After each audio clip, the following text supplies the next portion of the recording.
Good afternoon. This is Empire Talks Back. I'm Wallace Allen, and today we're dealing with the fact that there are many homeless students here in the largest county in the country. How we deal with them is almost magic, but it's compassion and passion, and it's good people, and you're going to get to meet some of them right after this break. Operation Wonder Park is a go! There's nothing more powerful than imagination. But don't just imagine. Use STEM to change the world. Who's with me? It's gonna hurt tomorrow. If she can STEM, so can you. Find out more at She Can STEM.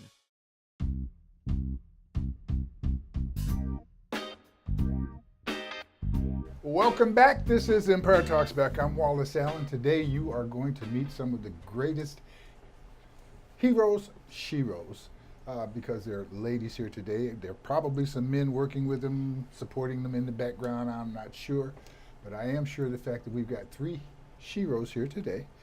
We have Miss Vicky, we have Miss Talise, and we have Miss, I'm going to remember her name here, Miss Yesenia. Yesenia is a beautiful name, one that I have worked to remember that you see I didn't do a great job of, but Miss Yesenia, Yes. how are you today? I am great. How are you? I'm just checking your temperature to see if you're going to let me mispronounce your name without slapping me. I'm used to it. I'm used to it. Don't worry about it. No, it's a great name, Yesenia. Yes. Yesenia. Most of the people I know are full of no, so yes, India as opposed to no. And Miss Vicky Lee, how are you, Vicky? I'm doing fine, and you? God is great. I'm grateful. And Miss Talise, how are you? I am wonderful. Thank you, Mr. Wallace. Tell me about this program. We have homeless students throughout the county. How they can get to school, which is a place where we have a schedule, we have expectations, we have other students, we have the ability to disrupt simply by being a little late. We have hunger issues, we have sleeping issues. A homeless student certainly needs extra care. How do we do that? How do we deal with that? Who wants to get started? Well, first, we're from San Bernardino City Schools, so we do work within the county, but we're actually San Bernardino City Schools. Right, okay. But within the county, we have Within how the many county, districts, and all of you guys have to kind of work together? All of us definitely work Okay. together. So tell me about the program. I understand the acronym is ATLAS. Yes. Can you tell me about that? Who wants to do that? It is access to learning for all students, and the way that we came up with that acronym, because we used to be known as the Foster and Homeless Education Program, but you know the connotation that can come with that when you walk into a school site and you're looking for a student and you Right. say, oh, I'm here from the Foster and Homeless Program. Everybody in the front office knows, and everybody that's walking around knows.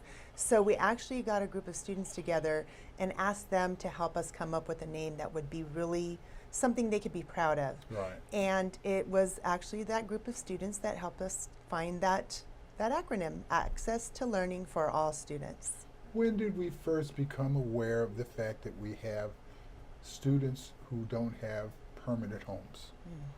When did that occur? When did the county and city schools come up with a plan to deal with that, recognize the problem and start dealing with it?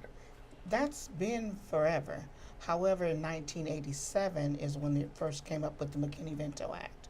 And that was to make sure that those particular students were able to enroll, attend, and be successful in school, meaning that we give them the tools that they need and be able to support them, make sure that we're following the law, that we're giving them all the tools that they need and all of the support to be successful in school. Following the law. What is the law?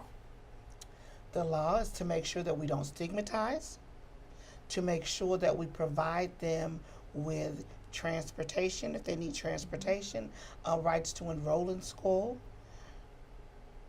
and that is without any documentation. Many times homeless families are moving around and they can't take everything that they need. Right. So they're losing their birth certificates, IDs, those different kind of things. So they should be able to I've been enroll. living in my house almost 25 years.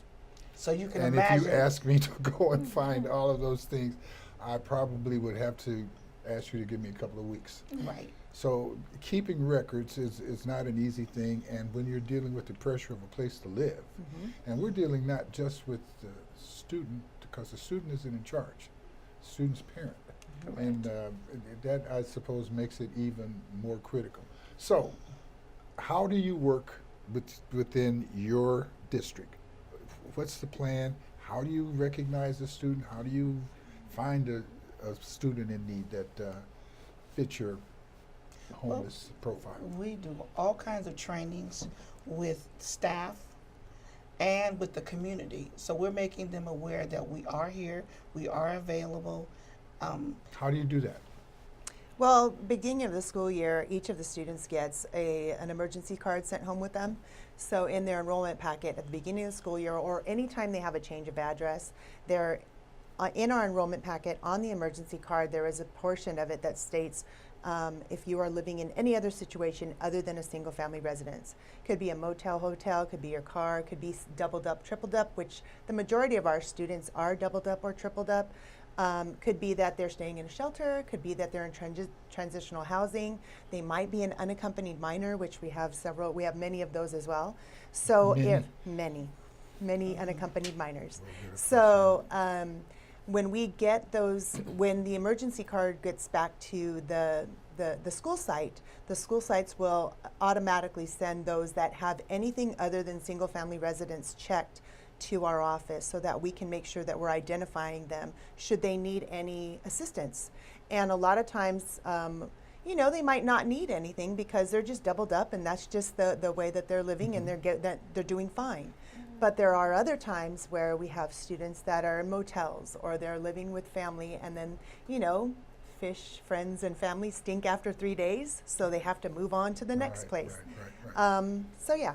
So in that search, you probably get back maybe really 85% of those who really need help?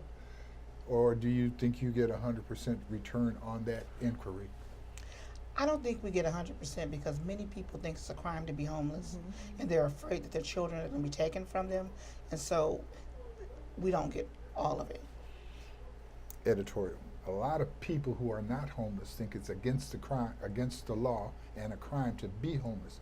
You need to not be so sour. You need to not be so selfish because it could happen to you. I hope that it doesn't. Okay, I just need to say that because it is not a crime to be poor. It is not a crime to be homeless. It's not, and the people who are poor and homeless make contributions. Right. I mean, your suffering is often the thing that pushes and is the generator of creativity that we all benefit from. And I'll give me a minute, I can think of somebody who's been like that. But the point that I would like to make is, though you reach out for them with the cards, I'll bet you there's some really special effort that you have to go through to find all of these students in order to serve them. Special hard cases. Is there anyone or situation you could think of where you really had to, or was able to discover someone either by accident or because of in the intense search or because of that basic procedure? Got a story? Anybody really hard to find? Anybody you feel lucky that you found? Well, I would say that there are probably several that we can pull from. A lot of times what will happen is during our day, because we are out and about quite a bit. We all have about 25 school sites that we have to work with to ensure that these kids have that access to school and education. But we also do quite a few community outreach events. We are present with our information, and so during those events, during those times where we're just out and about in the public, networking, making sure that people know about us. We are very active in the Homeless Partnership Network. We just went out and did our annual homeless count with the county last Wednesday, was it, Yesenia? Yes. It was last Wednesday. And so there have been situations where we just come upon a family and people just know that we're the office to refer to or. How about the general public in terms of seeing a situation, car parked in front of your house, people sleeping in it, and you want to be helpful? How do you suggest people make a report when they or see something that makes them a bit curious about the stability of another person? Is there a phone call that you guys get? Is there a phone call that you're seeking as you talk to the general public? Are there things that you tell them in terms of how they can be supportive of your program? Well, what we do is we take information. We have flyers and pamphlets that we take out and we put out in the community. We put stuff in laundromats. We take them to the churches. When we're going out, we often leave cards. If there's a trailer and there's somebody in there we don't want to alert them, we might put a card there and they can contact us. Also, the police department and the sheriff's department, they actually have homeless advocates as well. And so they will actually call us if they run upon a family that has children that need to be in school. They'll call us as well. So we actually work as a team. So that's part of that homeless network that you're speaking of? Yes. Correct. Now, The who else San is Bernardino involved County in that? Sheriff's has the Hope Team, and they actually go out and, you know, because going and what we've run into in the past is we'll have a school site that'll say, hey, you know what, we have this family that's homeless and they need your help. First of all, our business is education. Our primary business is education, making sure that these kids have access to school. Right. But we do have those resources and those network friends that we refer them to.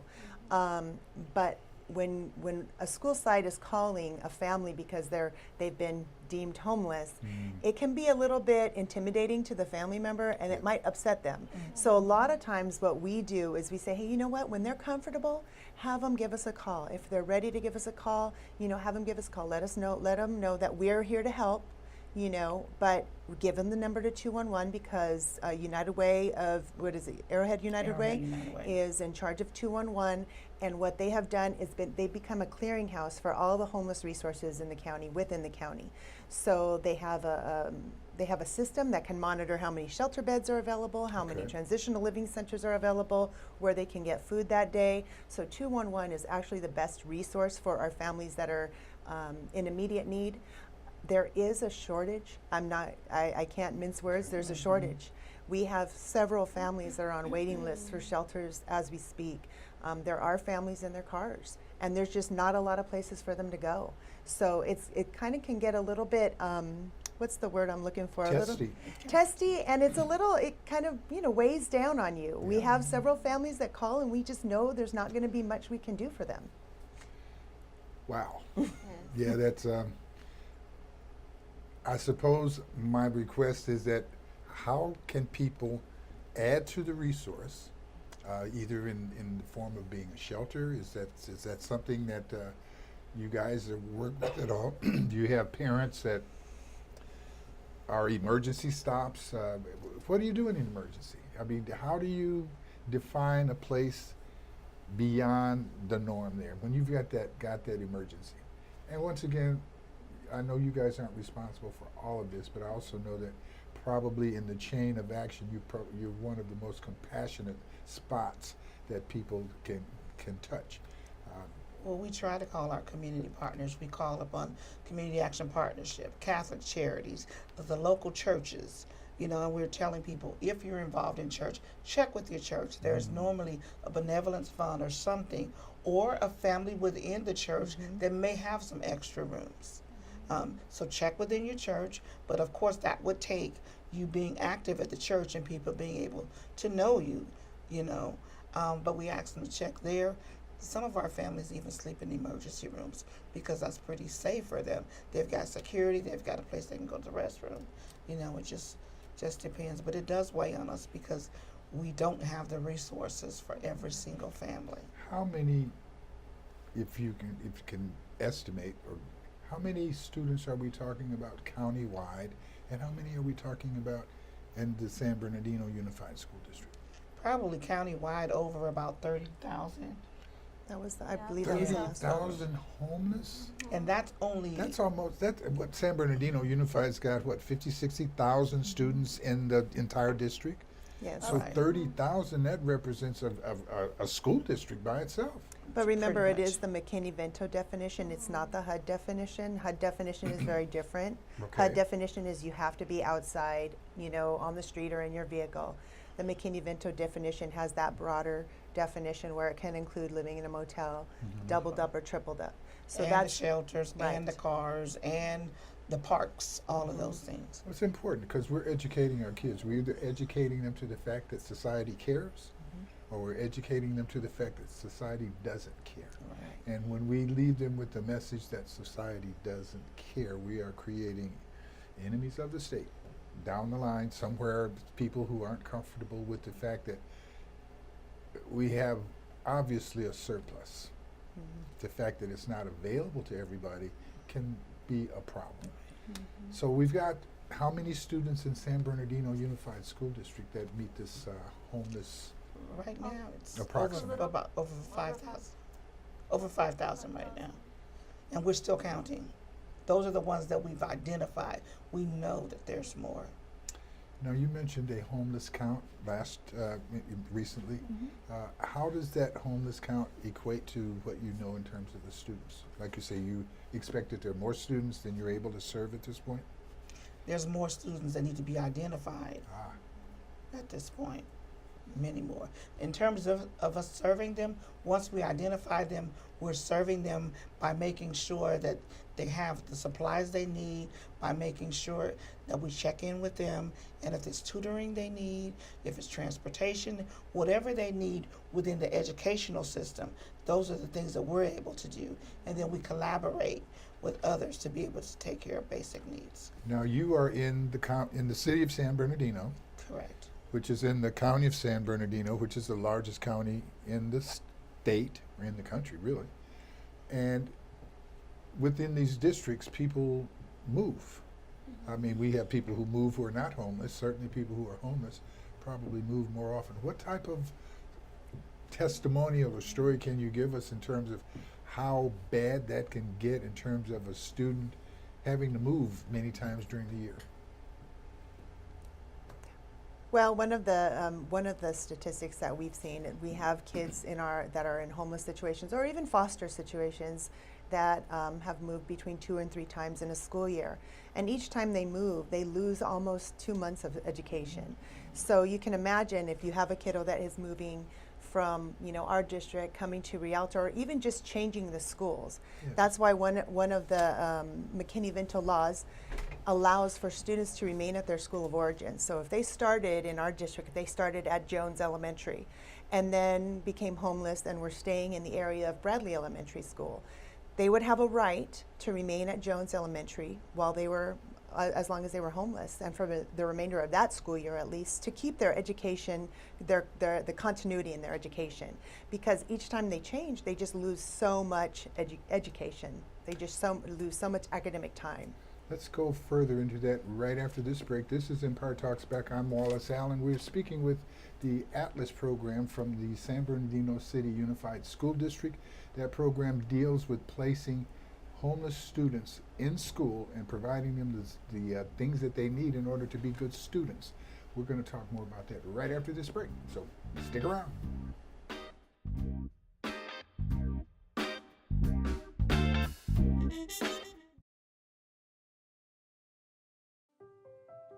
So we were walking to school. I started thinking about lunch. Mom packed me turkey and cheese. She's I really want smart. cheese pizza. Sometimes her mind wanders. We should have a sleepover. I remember saying, Laura? I think I heard Mom say something. The sign says don't walk. Sometimes it's so overwhelming. I really hope she doesn't I have really another hope I bad don't day have at another school bad day at today. school today. When you can see learning and attention issues from their side, you can be on their side. Go to understood.org, a free online resource with support and tools to help your child thrive.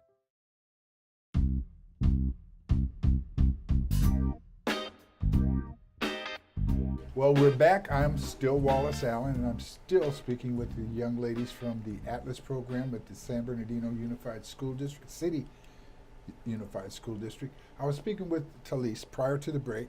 You were explaining to me that a student who has a school of origin, who has moved to another area, still has the right to go back to that school of origin, which could cause a transportation problem or some other type of issues.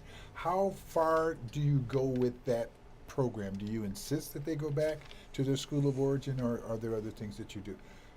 Yesenia, how about you answering that question? We prefer for them whatever's in the best interest for the student, and we prefer for them to stay in their school of origin where they already developed relationships with their peers, their teachers.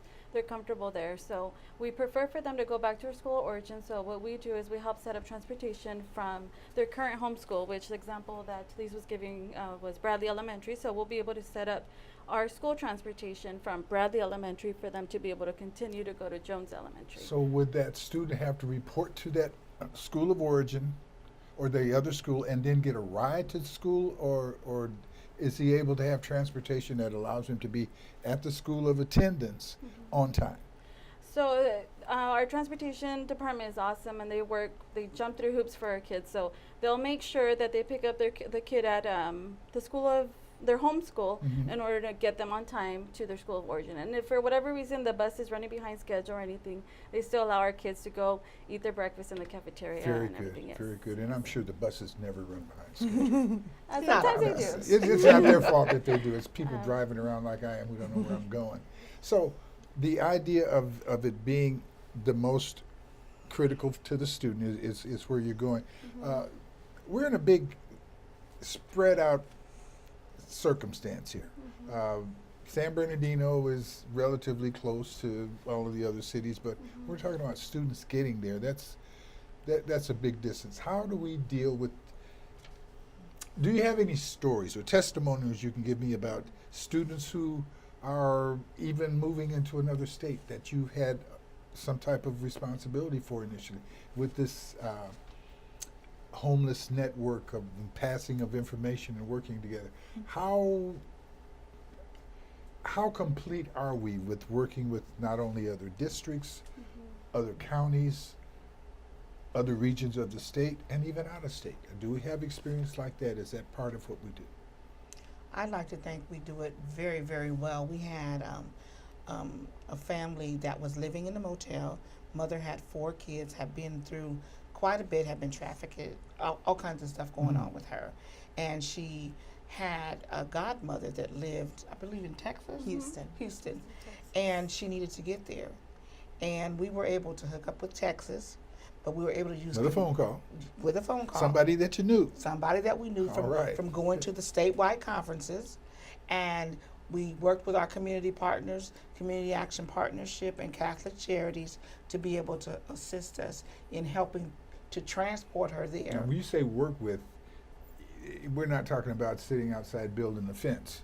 You guys, you say work with, they came up with what? Money? They came up with the finances. That's to send very there. good, very Yes. good. So we're talking about our friend Pat Nichols at Community Action. Yes. Okay. We have and- amazing community Yeah, partners. We have awesome community partners that, honestly, I think that that's part of our job as well, is to network with them and make sure that we have those connections, Yes. because connections are really, really, really, really important. The National Association for the Education of Homeless Children and Youth, it's the NACY. We get to go. Well, we're blessed to be able to go because our district thinks it's important and it's valuable. Well, you just It's a proved it's valuable. Yes. Yes. It's a conference that we attend each year, and this year it is going to be here in, last year it was here in Anaheim.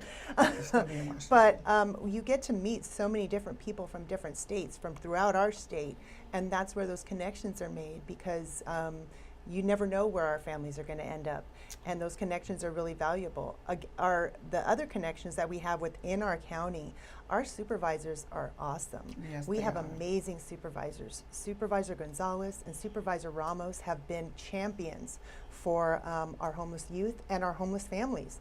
So we are really blessed to have a county that really cares. Yes. Supervisor Gonzalez started the Homeless Partnership Network in 2007, Vicki? I Very think good. 2006. Yes, she really championed it, and we've been involved with it since then. And because of that, we've gotten to know so many different community partners that we can call upon if we need help for some of our families. And don't forget the faith-based network. Yes. Oh, my We walk goodness. in there and there's for our meetings, there's probably about 50 or 60 agencies there. And you just state what you need, and people are calling and making the connections. It's a real blessing. Well, that makes me proud to know that we're stepping up like that. Even during winter break, we had Salvation Army, one of our family shelters, reach out to, was it you, Vicki, or Miss Tilly? Yeah. Miss Vicki, Yes. and Oh, saying, we have a yes. room available for a family. Do you know of Yes. anybody that can use this right now? So they're just amazing. They'll reach out to us and you know, they work very good with us. Funding sources. Now, you spoke of Community Action Partnership, you spoke of Catholic Charities. Are there other places that come up with money as you need it? And what kind of funding does the school district actually have for this project? Well, let us not forget United Way. They don't necessarily come up with the funding, but they actually come up with the resources that we need. So same difference. They're The taking care of the need. 211 phone line? Arrowhead United Way. Arrowhead United Way, Doug Rowan. Right. Yes. Yeah, we just And go- as a matter of fact, you've got people on the school board that are also on the Arrowhead United Way board. That's right. And that helps, I'm sure, keep that connection going. Yes. So, a couple of lessons right here. One is support your school district and support the Arrowhead United Way and the United Ways of your own specific city this program gets around. But if we're going to be successful, we're going to have to share. And there are people that are leading in this endeavor to share, and Arrowhead United Way is one of those sources. Tell us about the 211 phone line that they have. I think you mentioned that people can call 211 and let Arrowhead know about their needs, and if they're involved with homelessness, some of that comes back over to you information-wise? Right. They can actually call 211 and they do an assessment and they're able to give them referrals. And they actually, theirs is pretty much sometimes in real time. They'll know who has beds, who doesn't have beds, because they're all, it's almost like a clearinghouse, pretty much. Yes. And Well, they we were talking earlier about how our phones follow us around. It's good. It's good to be able to use that information to help. And as far as our personal privacy, well, I don't know if we have that anymore. But at that same time, if we're going to be able to benefit society as a result of being followed around by Google, I guess that's a good thing. What can the general public do to support your effort? You're here talking to, I don't know, 15,000 million people. I don't know.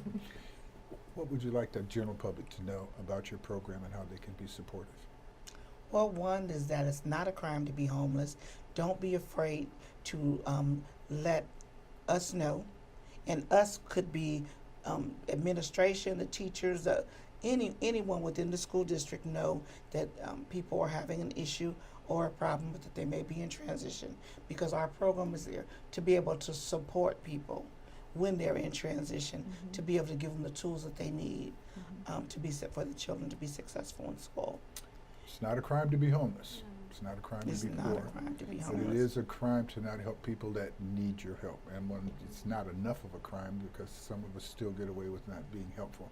But I really appreciate the fact that you guys are doing what you do and that you had time to come by and share that with us today. Is there anything that we have not said that you think needs to be said? I want to add that 211 has actually partnered up with IE Connect, and you can go on to www.ieconnect.org, and right there you can type in shower, and right there anybody who offers showers, they have their information inputted there, so their contact information, the hours of operation and everything. So that's a really good resource. You could type in food. All the food banks, all the food distribution will be listed there as well. Any resource you may need, you could just type it in and you can find it there. So that's awesome. That's a You great mentioned resource. tutors. How do we get the tutors with the students? Is that something that takes place immediately after school, or is there another way that is handled? Tutoring.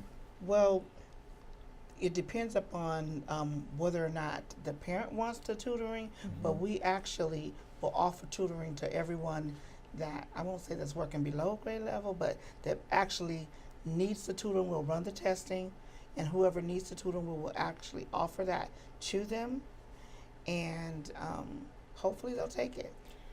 Right What now, we type- do have Go some ahead. space. Right now, we do have some space for some of our homeless youth and our foster youth that are seeking tutoring that are at or below grade, well, actually below grade level.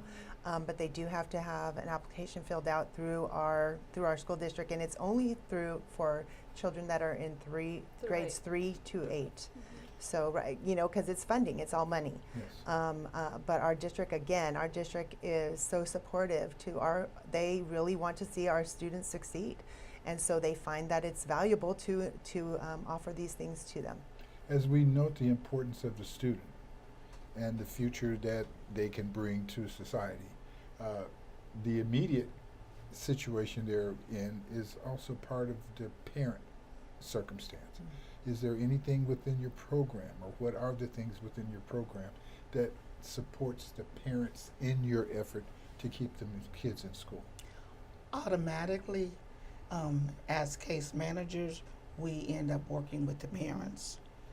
And most of the time, we're able to be successful in working with the parents and helping them to understand some of the things that they may need to be doing.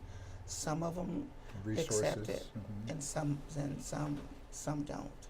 But we actually do work with the parents in terms of getting them resources. Like, for instance, maybe I shouldn't say that. For instance, sometimes there's things that parents actually need, and instead of actually giving it to them, we're showing them where the resources are, showing them where they can find it. So you got to, and you have a "I'll teach you how to fish" attitude. There you absolutely. go. Very good. And one thing we forgot to say is the county, the San Bernardino County Superintendent of Schools. They are very, very helpful with us in terms of helping us with the resources and making sure that there's available trainings. And as a matter of fact, yesterday the wellness training was put on by the county. The county is amazing. Our county is just, I think we are leaps and bounds ahead of some of the other areas, and I have to say that because I'm biased, but I think that we are. We have an amazing county. We have amazing support here. Well, I'm biased also. I think that this is the greatest place on the planet. I think San Bernardino Valley is one of the places that everybody would love to be in, and I appreciate you guys doing what you do to make that statement true. Yes. Thank you. Thank you, And Mr. we look Allen. forward. I don't look forward to you guys having to do more work, but I do look forward to the students who need your support to know that you are there. So God bless you, and thank you very much. Thank This you. is Empire Talks Back. Hey, help somebody. Don't be a sourpuss. God bless you. We'll see you next time. Thank you very much.